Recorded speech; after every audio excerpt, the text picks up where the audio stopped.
Greetings, photography enthusiasts, and welcome to our deep dive into mastering depth of field in photography. This fascinating concept is a cornerstone of creating visually compelling images. It's the magic behind those captivating portraits with dreamy blurred backgrounds and those stunning landscapes with every detail in sharp focus. Understanding and effectively using depth of field can truly elevate your photographic prowess. So, are you ready to demystify this essential tool?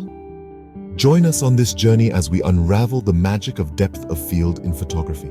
So, what exactly is depth of field?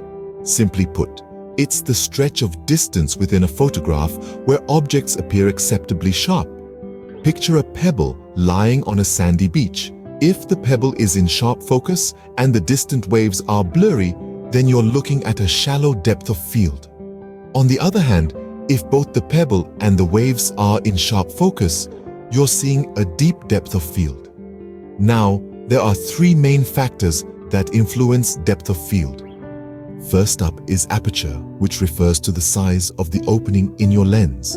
The larger the opening, the shallower the depth of field, and vice versa. Then there's focal length, the distance between your camera's sensor and the lens. A longer focal length results in a shallower depth of field. Finally, there's the distance to your subject. The closer you are to your subject, the shallower your depth of field will be. But let's not forget the role of camera sensors. Larger sensors generally produce a shallower depth of field, while smaller sensors tend to give a deeper depth of field. It's a lot to take in, isn't it? But don't worry, with a bit of practice, you'll soon get the hang of it. Now that we've grasped the basic concept of depth of field, let's dig a bit deeper. It's time to talk about aperture, the key player in controlling depth of field. Aperture, in layman's terms, is the size of the hole in the lens through which light enters the camera. It's measured in f-stops, and this is where it gets a little counterintuitive. A lower f-stop number equates to a wider aperture, allowing more light into the camera, while a higher f-stop number relates to a narrower aperture, permitting less light in. The aperture you choose has a direct impact on the depth of field. Let's break it down with a couple of examples. Picture this: you're taking a portrait and want to isolate your subject from the background. This is where a wide aperture comes into play. With an aperture setting like AF1.8, you will have a shallow depth of field. Your subject will be in sharp focus, while the background will blur into a dreamy haze, creating an effect we photographers lovingly call bokeh. Now, let's switch gears. Imagine you're capturing a sprawling landscape. You want everything, from the blooming flowers in the foreground to the majestic mountains in the distance, to be in sharp focus. This is when you'd opt for a narrow aperture, say f16. The resulting depth of field will be deep, rendering a larger portion of your scene in focus. This is a common technique in landscape photography, where the goal is often to capture as much detail as possible. But remember, the larger the f number, the less light you're letting in, which might necessitate slower shutter speeds or higher ISO settings to compensate. It's all about finding the right balance to achieve the image you have in your mind's eye. As you can see, aperture truly is the magic wand in manipulating depth of field.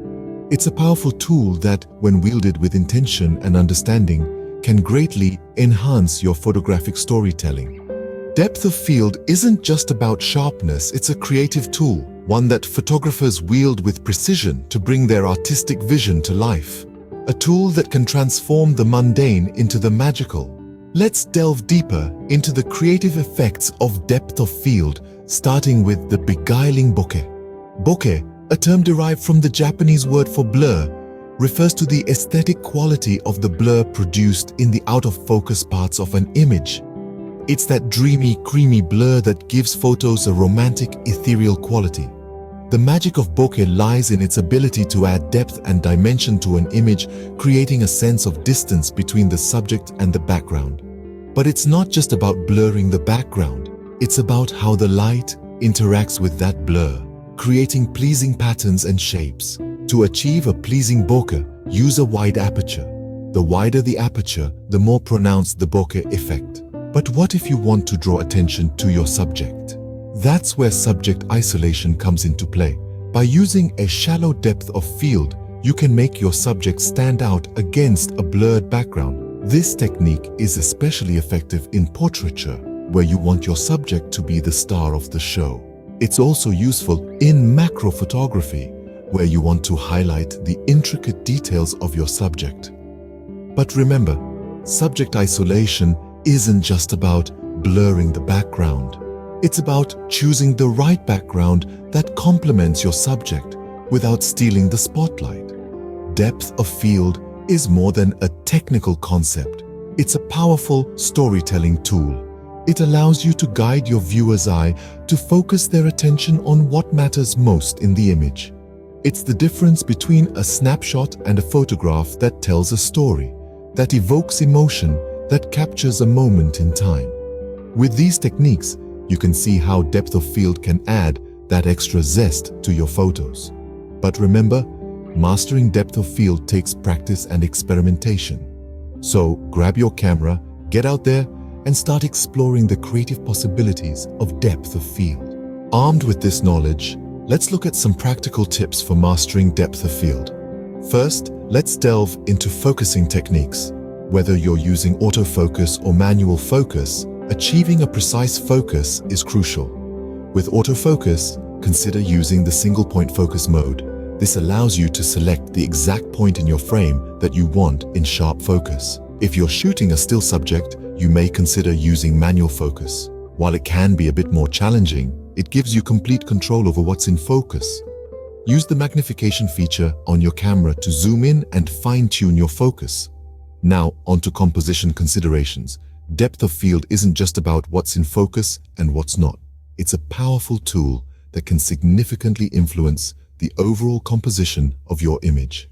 For instance, using a shallow depth of field can help you isolate your subject from a busy background, drawing the viewer's attention directly to your subject. On the other hand, a deep depth of field can be used to create a sense of depth and scale in a landscape photo, inviting the viewer to explore the entire scene. Also, keep in mind compositional techniques like leading lines and framing. These can guide the viewer's eye through the image and can be used in conjunction with depth of field to create dynamic, visually appealing photos. Remember the golden rule of photography. The best camera is the one you have with you. Whether you're shooting with a DSLR, a mirrorless camera, or even a smartphone, understanding and controlling depth of field can greatly enhance your photographic skills. And finally, practice, practice, practice. Mastery doesn't come overnight. Try different settings, experiment with different subjects, and don't be afraid to make mistakes. Each misstep is a step towards understanding and perfecting your craft. Remember, these are guidelines, not rules. Experimentation is key to mastering depth of field. Even the best of us can make mistakes. Let's address a few common ones. One often overlooked aspect is the background of your shot. While it's important to focus on your subject and manage your depth of field, the background can either make or break your image. It's not just about blurring it out. You need to ensure it complements your subject and doesn't distract from it. Another common mistake is not adjusting your focus when your subject moves. Remember, your depth of field changes with the distance between you and your subject. So, if your subject moves, you need to adjust your focus to maintain the desired depth of field. Finally, don't forget about your camera's limitations. Not all cameras and lenses can achieve the same level of depth of field. Know your gear's capabilities and work within them to create the best possible images. By being aware of these pitfalls, you can better navigate your journey in mastering depth of field. We've covered a lot today, haven't we? We've delved into the depths of field in photography, from its basic definition to the intricate components that influence it. We've explored how aperture, focal length, and distance to the subject play pivotal roles in determining the depth of field. Through examples, we've seen how a wide aperture can create a beautiful bokeh effect, while a narrow aperture enhances sharpness in landscape photography. We've also discussed the creative effects of depth of field, like subject isolation and the magical bokeh. Moreover, we've shared some practical tips for mastery, focusing on techniques and compositional considerations. We addressed common mistakes and gave you some troubleshooting advice. Remember, practice and experimentation are crucial in mastering depth of field. It's a journey, so don't fret if you stumble a bit along the way. Thank you for joining us today. Don't forget to share your experiences and ask any questions in the comments below. Until next time, keep shooting and keep exploring.